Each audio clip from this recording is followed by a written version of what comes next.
तो गाइस कभी ना कभी आपके दिमाग में भी ये ख्याल तो आया ही होगा, मतलब एमसीयू का जो स्पाइडरमैन है यानी कि टॉम हॉलैंड वाला स्पाइडरमैन, तो वो पीटर पार्कर से स्पाइडरमैन बना कैसे? क्या उसको भी किसी रेडियो एक्टिव स्पाइडर ने काटी थी या फिर कोई और रीज़न से पीटर पार्कर से स्पाइडरमैन बनने की? तो और मेरे भाई देखो, मतलब तीन स्पाइडरमैन के मूवी हमने मार्वल्स वालों के तौर से देख लिए, लेकिन वहाँ पे किसी भी मूवी में हमें स्पाइडरमैन की मतलब पीटर पार्कर से स्पाइडरमैन बनने की जो जर्नी है उसको, मतलब ओरिजिन को एकदम फुल्ली एक्सप्लोरली नहीं दिखाया गया, समझ सकते हो। तो इस वजह से आज का ये वीडियो बनाने वाला हूँ, तो वीडियो को शुरू से लेकर अंत तक ध्यान से देख लेना। और ऑडिवर्स के और एक ब्रांड न्यू वीडियो में आप सबका स्वागत है। तो चलो वीडियो को शुरू करते हैं। इस बात करें अगर स्पाइडरमैन को लेके, तो मतलब क्या ही बोले, वो चाहे स्पाइडरमैन का कोई लाइव एक्शन मूवी ले लो या फिर कोई एनिमेटेड शो, ज़्यादातर कि कोई भी स्पाइडरमैन को स्पाइडरमैन बनने के लिए मतलब एक रेडियो एक्टिव स्पाइडर की ज़रूरत पड़ता है। लेकिन मेरे भाई देखो, एमसीयू में क्या जो पीटर पार्कर है उसको क्या कोई भी रेडियो एक्टिव स्पाइडर ने काटा था? तो इसका जवाब सीधा सीधा हाँ है मेरे भाई, क्योंकि देखो स्पाइडरमैन होम कमिंग मूवी में नेड जब अपने पीटर पार्कर से पूछता है क्या तुम्हें भी कोई स्पाइडर ने काटी थी, तो पीटर तब आंसर करता है हाँ मुझे तो एक स्पाइडर ने काटा था लेकिन उसका भी मौत हो चुका है, मतलब वो स्पाइडर अभी जिंदा नहीं है। तो समझ सकते हो। तो इस वजह से अगर एमसीयू में कोई रेडियो एक्टिव स्पाइडर है तो उसको बनाने वाला कौन है? क्योंकि मेरे भाई देखो, यहाँ पे स्पाइडरमैन नो वे होम के बाद से ये एकदम कंफर्म हो चुका है कि नॉर्मन ऑसबॉर्न और ऑस्कॉप कंपनी कोई भी एमसीयू में एग्जिस्ट नहीं करता। तो अगर ये दोनों एग्जिस्ट ही नहीं करता एमसीयू में, तो रेडियो एक्टिव स्पाइडर एमसीयू में कौन बना सकता है? तो मेरे भाई लोग अगर बात करें एमसीयू में रेडियो एक्टिव स्पाइडर बनाने वालों की, तो वहाँ पे कोई भी कमी नहीं है। क्योंकि मेरे भाई देखो, वहाँ पे बहुत सारे ऐसे टेक और साइंटिफिक बेस्ड कंपनियां हैं जो मतलब रेडियो एक्टिव स्पाइडर उनके लिए बनाना एक बच्चों का खेल हो सकता है, ऐसे बोल सकते हो।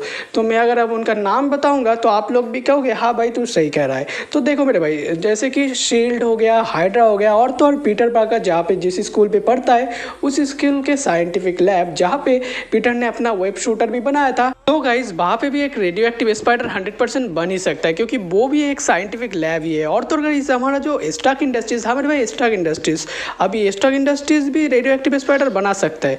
तो स्टार्क इंडस्ट्रीज सुन के मेरे को गाली मत देना, क्योंकि मेरे भाई आप लोग भी जानते हो और मैं भी कि स्टार्क इंडस्ट्रीज वेपन्स का डीलिंग करते हैं, वो कैसे रेडियो एक्टिव स्पाइडर बनाएगा? तो ये ऐसा बात नहीं है मेरे भाई, क्योंकि रेडियो एक्टिव स्पाइडर वो शायद डायरेक्टली ना बनाए, लेकिन जो स्टार्क इंडस्ट्रीज का फाउंडर यानी कि टोनी स्टार्क के पापा हॉवर्ड स्टार्क, वो जो है अपने टाइम पे एक एग्जीबिशन टाइप का शो ऑर्गेनाइज करना चाहते थे, जिसका नाम वो देना चाहते थे स्टार्क एक्सपो, जहाँ पे कुछ काम ऐसा होता था कि बहुत से साइंटिफिक प्रोजेक्ट्स, जैसे कि मतलब बहुत वेपन्स के अलावा भी बहुत सारे साइंटिफिक प्रोजेक्ट्स, जैसे कि एक सिटी का modern design, scientifically developed city, और तो और बहुत सारे सुपर सीरम्स और बहुत से साइंटिफिक्स एलिमेंट्स वहाँ पे पेश किया जाता था, और वो भी लोगों के सामने, समझ सकते हो, एक लोगों के लिए एक एग्जीबिशन टाइप का साइंटिफिक शो था, बोल सकते हो। गाइज स्टार्क एक्सपो भी चाहे तो रेडियो एक्टिव स्पाइडर शायद बना ही सकता है, बट गाइज इतने सारे टेक्निकली और साइंटिफिकली एडवांस कंपनी में से आखिर किसने रेडियो एक्टिव स्पाइडर को बनाया और बाद में जाके वही स्पाइडर पीटर पार्कर को बाइट किया? तो ये जानने के लिए अगर शक करे तो शक का सुई डायरेक्टली जाएगा स्टार्क एक्सपो के ऊपर, यानी कि स्टार्क इंडस्ट्रीज के ऊपर। क्योंकि गाइस देखो, ना शील्ड ना हाइड्रा, किसी के साथ पीटर का कोई कनेक्शन था ही नहीं। और अगर बात करें पीटर की स्कूल को लेके, तो मेरे भाई वहाँ पे तो बहुत से साइंटिफिक लैब्स है, तो रेडियो एक्टिव चाहे तो वहाँ पे रेडियो एक्टिव स्पाइडर बनाया जा सकता है, लेकिन स्कूल पे बहुत सारे बच्चे होते हैं, तो उनका मतलब सिक्योरिटी का ध्यान रखते हुए इस वजह से वहाँ पे रेडियो एक्टिव स्पाइडर बनाया जाएगा ही नहीं, समझ सकते हो। और तो यहाँ पे बच जाता है एक ही शख्सियत, वो है स्टार्क इंडस्ट्रीज का स्टार्क एक्सपो और AKA टोनी स्टार्क।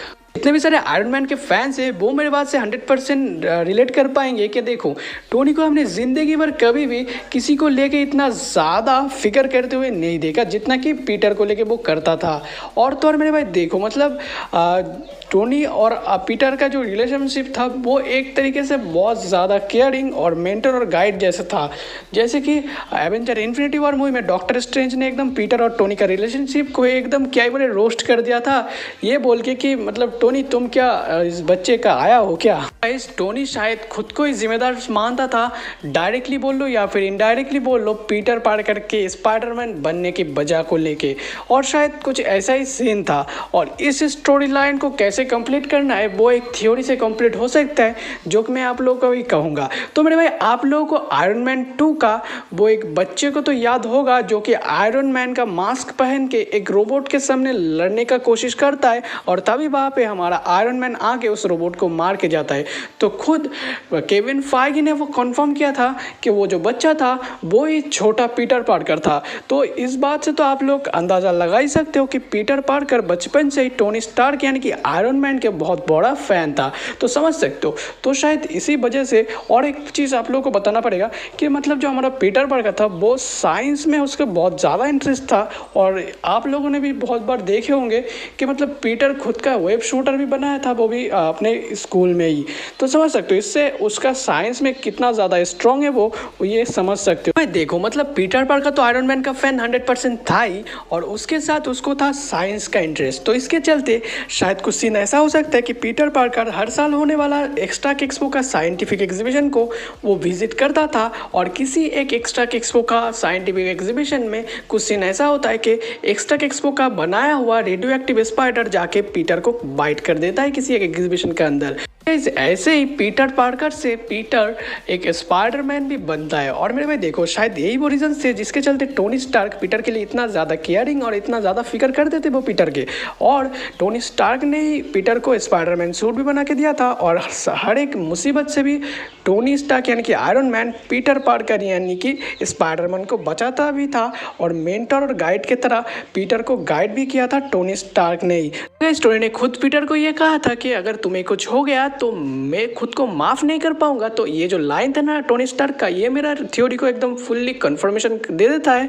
लेकिन आप लोगों को क्या लगता है मेरे को कमेंट पे ज़रूर बताना। और अगर आप टोनी स्टार्क यानी कि आयरन मैन और स्पाइडरमैन दोनों में से किसी का भी फैन हो तो चैनल को ज़रूर से सब्सक्राइब कर देना। आज के वीडियो में इतना ही, फिर मिलेंगे दूसरे वीडियो में।